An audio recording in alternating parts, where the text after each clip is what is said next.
नमस्कार, मैं राकेश चौधरी। हरियाणा के जुलाना से विधायक और महिला पहलवान विनेश फोगाट की मुश्किलें एक बार फिर बढ़ती दिख रही हैं। अंतर्राष्ट्रीय परीक्षण एजेंसी ने 18 दिसंबर 2025 को प्रतियोगिता से इतर हुए डोपिंग परीक्षण के लिए मौजूद नहीं रहने के मामले में विनेश फोगाट को नोटिस भेजा है। पिछले 12 महीनों में ये पहली बार है जब उन्होंने रहने के स्थान संबंधी नियम का उल्लंघन किया है। 4 मई को भेजे गए पत्र में आईटीए ने विनेश को बताया कि 19 जनवरी 2026 को उनकी ओर से दी गई सफाई की समीक्षा करने के बाद छूटे हुए परीक्षण को औपचारिक रूप से रिकॉर्ड कर लिया गया है। हालांकि उन्हें जवाब देने के लिए 7 मई तक का वक्त दिया गया है।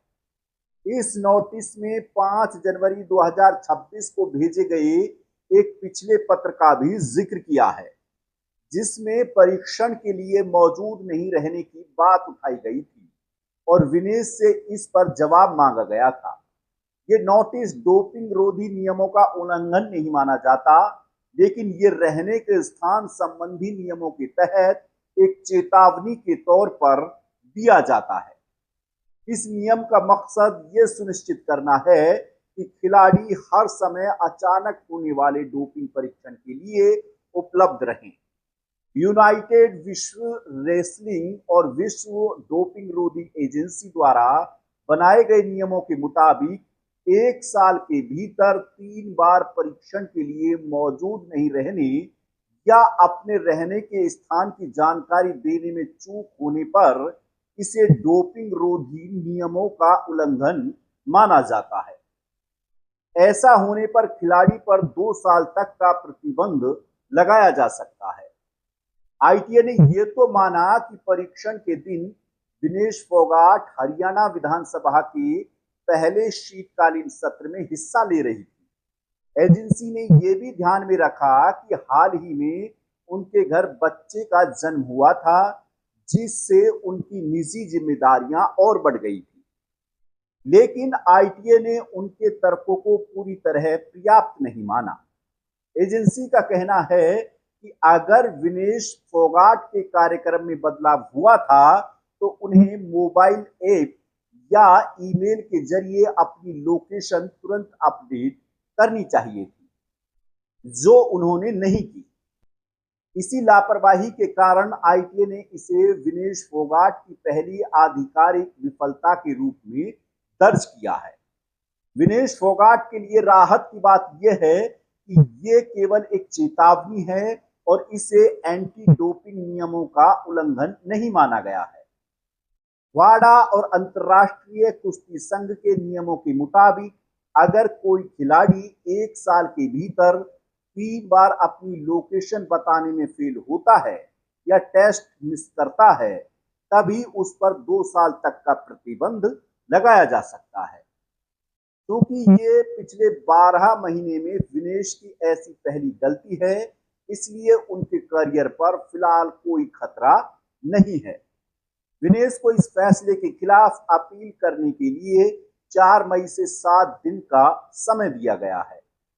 अगर उन्हें लगता है कि ये परीक्षण उनकी लापरवाही की वजह से नहीं छूटा था, तो वो इस फैसले पर दोबारा विचार करने की अपील कर सकती हैं। फिर भी विनेश फोगाट अगर ऐसा नहीं करती हैं तो ये फैसला आखिरी माना जाएगा। बता दें कि इससे पहले विनेश फोगाट ने एक वीडियो जारी कर सीधे तौर पर डब्ल्यूएफआई पर सवाल उठाए थे। उनका आरोप था कि 2026 एशियन गेम्स से पहले होने वाले ट्रायल्स को जानबूझकर उत्तर प्रदेश के गोंडा में आयोजित किया जा रहा है, जो बृजभूषण शरण सिंह का गढ़ माना जाता है। उन्होंने कहा कि ये प्रतियोगिता एक निजी कॉलेज में कराई जा रही है, जिससे निष्पक्ष चयन की संभावना बेहद कम हो जाती है। क्योंकि बृजभूषण पूर्व डब्ल्यूएफआई के अध्यक्ष रहे हैं, इन पर महिला पहलवानों के साथ यौन उत्पीड़न के आरोप लगे हैं और इसका मामला अभी कोर्ट में चल रहा है। विनेश फोगाट भी उन पीड़िताओं में से एक है जिन्होंने बृजभूषण शरण सिंह पर यौन उत्पीड़न के आरोप लगाए थे। इस बात का खुद विनेश फोगाट ने सोशल मीडिया के जरिए वीडियो जारी करके खुलासा किया था। यही वजह है कि विनेश फोगाट को यह अंदेशा सता रहा है कि अगर बृजभूषण शरण सिंह के गढ़ में ये प्रतियोगिताएं हो रही हैं तो उन्हें नहीं लगता कि खिलाड़ियों के साथ ईमानदारी से न्याय होगा। वहीं विनेश फोगाट को यह भी डर सता रहा है कि कहीं ना कहीं बृजभूषण के गढ़ में उनके साथ बदसलूकी या दुर्व्यवहार भी हो सकता है। हालांकि WFI के अध्यक्ष ने साफ कहा है कि खिलाड़ियों की सुरक्षा की जिम्मेदारी वो पूरी तरह से निभा रहे हैं और किसी भी खिलाड़ी के साथ किसी भी प्रकार की कोई अनहोनी नहीं होगी और पूरी प्रतियोगिता ईमानदारी से की जाएगी। लेकिन फिर भी विनेश फोगाट का मानना है कि इन प्रतियोगिताओं को दूसरी जगह कराया जाए। ये टूर्नामेंट जहाँ पे ऑर्गेनाइज करवाया जा रहा है वो गोंडा यूपी, जहाँ पे बृजभूषण का घर है, उसका खुद का प्राइवेट कॉलेज है, वहाँ पे इस कंपटीशन को ऑर्गेनाइज करवाया जा रहा है। वहाँ पे मेहनत करने वाले हर खिलाड़ी को उसका हक मिलेगा। ये बड़ा नामुमकिन और बहुत इम्पॉसिबल चीज़ है। कौन रेफरी किसकी मैच में जाएगा, कौन रेफरी कितने पॉइंट्स देगा, कौन मैच चेयरमैन कहाँ पे बैठेगा, किसको जितवाना है किसको हरवाना है, वो सब बृजभूषण द्वारा और उसके लोगों द्वारा कंट्रोल किया जाएगा। आप सोच सकते हैं खुद, मेरा उसके घर पे जाके, उसके खुद के कॉलेज में जाके, जहाँ पे हर इंसान उससे रिलेटेड होगा, जो हर इंसान उसको रिप्रेजेंट कर रहा होगा, वहाँ पे जाके कंपटीशन लड़ना, इतनी मुश्किल सिचुएशन में हम एथलीट पहले ही हम इतना मेंटली हमारे पर प्रेशर होता है, अपनी टीम की उम्मीदें होती हैं, पूरे देश की उम्मीदें होती हैं कि हम कितना अच्छा करेंगे। उसके बाद भी वहाँ पे मेंटली जाके मैं अपना 100% दे पाऊंगी, मुझे नहीं लगता।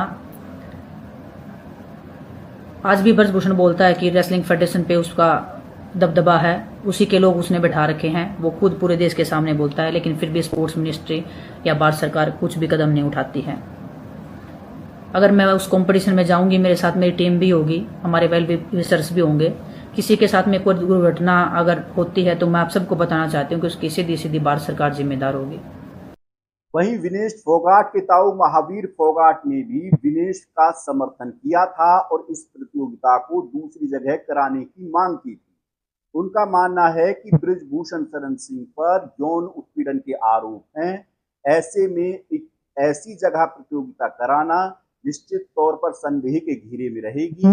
इसलिए इस प्रतियोगिताओं को दिल्ली या दिल्ली के आसपास के इलाके में कराया जाए। बहरहाल विनेश फोगाट को ITA ने नोटिस भेजकर मुश्किल में तो फंसा दिया है। अब देखना होगा कि विनेश फोगाट इससे कैसे पार पाती है। आप इस खबर को लेकर के क्या सोचते हैं, हमें कमेंट में बताएं और हमारे चैनल को सब्सक्राइब करें। नमस्कार।